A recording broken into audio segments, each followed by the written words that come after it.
Everyone in a community has a vested interest in everyone else's children because everyone else's children determine the next adult population that makes for a successful society. Built into our biology is the need to have responsive interactions with adults. Neglect for children is when they don't get what the brain is expecting to get, what the child is expecting to get, what we are biologically prepared and waiting for, which is input from those around us. It's this back and forth serve and return interaction that literally shapes the architecture of the brain.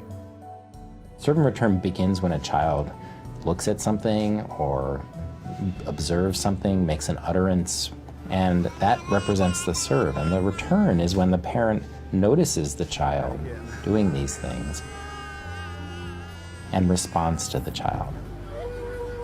Under conditions where serve and return is broken, you literally are pulling away what is the essential ingredient of the development of human brain architecture. It was a really compelling series of experiments where they started by videotaping the mother and the baby engaging in cooing and smiling. And then they asked the mother to basically put on a blank face and not respond at all.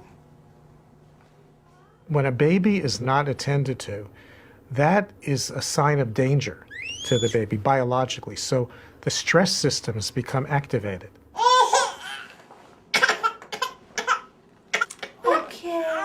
In a brain that is constantly bathed in stress hormones, not that's up and down, that comes with normal development, certain key synapses, the connections between nerves, fail to form, and critical regions of the brain.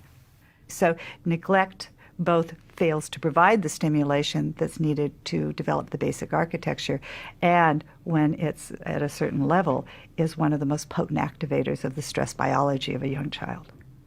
So you get a double whammy. Science points to 4 categories of this spectrum of neglect. The first category would be what's called occasional inattention, where children experience responsiveness most of the time, but occasionally adults don't respond. There's no harm in that, and in fact, there's probably some benefit. A child can learn to self-soothe and explore the environment, and all of those opportunities build brain architecture. The second category, scientists would call chronic understimulation, is where on a regular basis, children have less interaction with the adults around them than is needed for healthy development. Those children typically, when provided with enriched learning opportunities and more typical levels of serve and return, will show catch-up.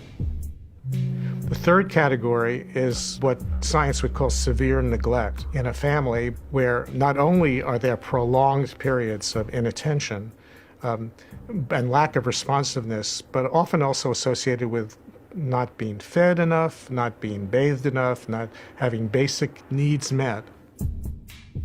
Neglect is a huge problem in the U.S. Children are much more likely to be neglected than they are to experience any other kind of maltreatment. We see the child really being at risk for much more substantial kinds of deficits down the road that don't necessarily get easily fixed or ameliorated. This is where we really need to think about more complicated and often more intensive strategies to help undo those effects.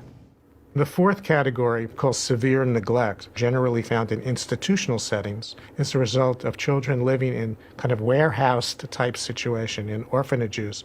And it doesn't have to even be as extreme as orphanages. It can be experiences that are regretfully occurring in many, many parts of our country. Often institutional care in this country is under the euphemistic name of transitional care or temporary care or assessment facilities. If you think about what institutional or residential care would look like for an infant, where there's somebody new coming onto the shift every 8 hours, it really alters the development of the child's brain architecture and other aspects of the child's development.